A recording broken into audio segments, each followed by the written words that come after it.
कोल्हापुरात आता मुंबई उच्च न्यायालयाचं खंडपीठ तर 40 वर्षांच्या लढ्याला यश। येत्या 18 ऑगस्टपासून खंडपीठाचं काम सुरू होणार।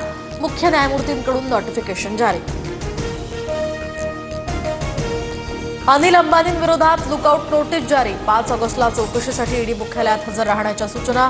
नुकतीच अंबानींच्या रिलायन्स समूहाशी संबंधित विविध ठिकाणांवर छापेमारी झाली होती।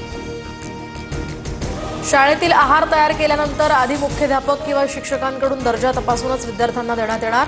विषबाधेचे प्रकार लक्षात घेता निर्णय। छत्रपती संभाजीनगरमधील वाळूज हद्दीतील बनावट नोटांचा छापखाना उद्ध्वस्त। तर अहिल्यानगर पोलिसांची मोठी कारवाई। 88 लाखांच्या मुद्देमालासह 7 आरोपी जेरबंद। रेल्वेच्या तिन्ही मार्गांवर उद्या मेगा ब्लॉक। सिग्नल यंत्रणा, रेल्वे रूळ यांची देखभाल आणि दुरुस्ती करण्यात येणार। ऑगस्टमध्ये पुन्हा मुसळधार पावसाची शक्यता। जुलैच्या अखेरीस कमी झालेला पाऊस पुन्हा जोर धरणार। 71व्या राष्ट्रीय चित्रपट पुरस्कारांची घोषणा। श्यामची आई सिनेमाला सर्वोत्कृष्ट मराठी चित्रपटाचा मान। तर बेस्ट चिल्ड्रन फिल्म म्हणून नाळटू या चित्रपटाचं नाव। तर सर्वोत्कृष्ट अभिनेत्यांच्या यादीमध्ये शाहरुख खान, विक्रांत मेसी आणि राणी मुखर्जी।